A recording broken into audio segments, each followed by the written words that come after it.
आज एक महत्वपूर्ण ऐतिहासिक मुद्दे पर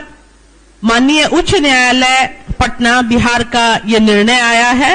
और मुझसे पूर्व आदरणीय राजीव सर और अंजुम जी ने विशेष रूप से इस पे चर्चा की है। मैं जो कुछ चीज आप लोकतंत्र के चौथे खंभे के रूप में उपस्थित हैं, आप लोग इलेक्ट्रॉनिक और प्रिंट मीडिया के साथी, उनके सामने रखना चाहूंगी कि यह बहुत दुर्भाग्यपूर्ण है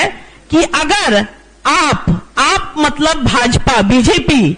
अगर बीजेपी पक्ष में है जातीय गणना के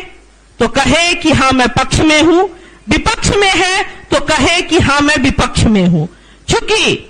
जब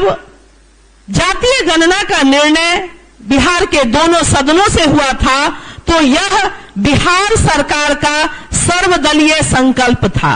मगर जब सर्वदलीय संकल्प के बाद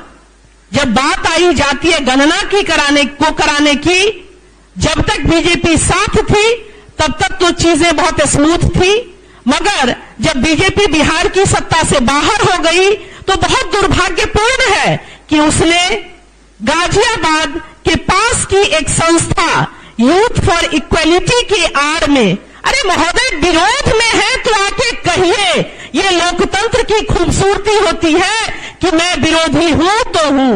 आप फेक चेहरे के साथ आप आते हैं और यूथ फॉर इक्वलिटी संस्था की तरफ से एक दर्ज किया जाता है रिट ऑनरेबल हाई कोर्ट में कि जातीय गणना को बिहार में रोका जाए। यह बहुत दुर्भाग्यपूर्ण है लोकतंत्र के लिए, किसी भी लोकतंत्र के लिए। दूसरी बात कि हमारा मानना है, जेडीयू का मानना है कि पिछले 9 वर्षों में माननीय प्रधानमंत्री नरेंद्र मोदी जी ने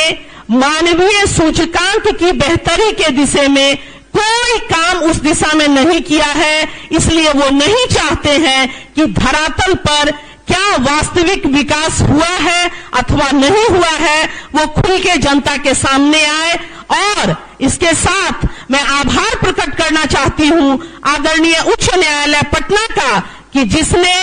हमारे माननीय नेता नीतीश कुमार जी का जो मनोभाव रहा है न्याय के साथ विकास, और वास्तव में विकास धरातल पे किस स्तर तक जा रहा है, हमारा सिस्टम किस तरह काम कर रहा है, उसको जानने के लिए जो उन्होंने जातीय गणना कराई थी उसके पक्ष में उस रिट को, उस याचिका को खारिज करके उन्होंने जो फैसला दिया है, इसलिए हम बहुत बहुत आभारी हैं। और अब मैं आगे के लिए डॉक्टर सुनील सिंह जी को